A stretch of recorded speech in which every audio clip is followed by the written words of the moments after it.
नमस्कार मित्र. समर्थ रामदासांनी भाषणशास्त्रावर जे 450 वर्षापूर्वी दासबोधातनं लिहिलं आहे, मनाच्या श्लोकातनं लिहिलं आहे, त्याच्या आधारे मी माझ्या पुस्तकाचे 3 चॅप्टर्स केलेले आहेत. पहिला चॅप्टर आहे श्रोते, दुसरा चॅप्टर आहे वक्ता आणि तिसरा आहे सभास्थान किंवा सभाशास्त्र. मित्र, समर्थांनी पहिल्यांदा श्रोत्यावरती ओव्या लिहिलेल्या आहेत. काय त्यांना सांगायचं याच्यातून?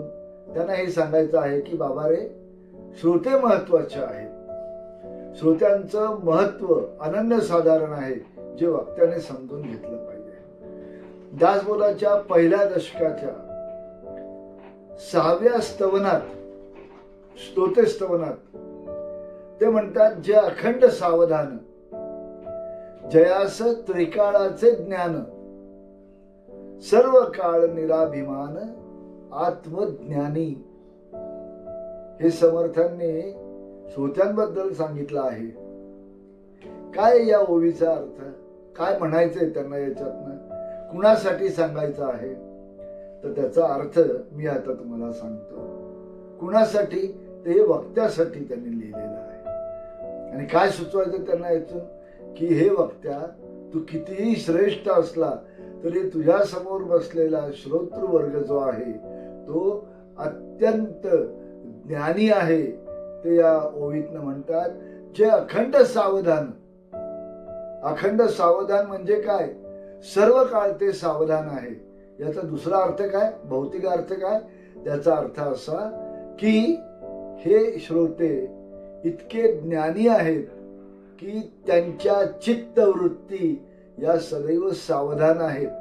त्यांना सत्य तेच चालेल, खोटं बोललेलं चालणार नाही. तेव्हा त्यांना तू ज्ञानाचा स्रोत आहेस. हे वक्त्या, तू ज्ञानाचा स्रोत आहेस, म्हणून तू त्यांना जे काही सांगेल ते त्यांच्यासाठी नवीन असेल तर त्या नाविन्यपूर्ण माहितीमध्ये सत्य असलं पाहिजे. माहिती आणि आकडेवारी ही तथ्यांवर आधारित असली पाहिजे, म्हणजे ती त्या श्रोत्यांना समाधान देऊ शकेल आणि उपयुक्त ठरेल. पुढे समर्थ या ओवीमध्ये म्हणतात, जयास त्रिकाळाचे ज्ञान. आता आजचा श्रोता एवढा त्रिकाळाचं ज्ञान असलेला आहे का?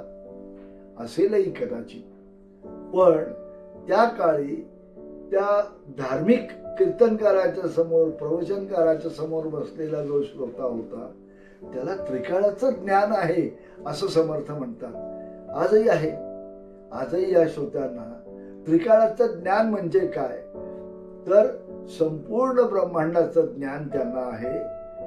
त्रिकाळ त्यांना कळतात आणि त्या आधारावरती हे वक्त्या, तू त्यांना माहिती देताना त्यांना सत्यावर आधारित माहिती दे, म्हणजे त्यांच्या ज्ञानाच्या कसोटीवर ते घासून पुसून पाहतील आणि जर तुझी माहिती त्यांना योग्य वाटली तर ते त्याला प्रतिसाद देतील. पुढे म्हणतात, सर्व काळ निराभिमान. याचा अर्थ काय?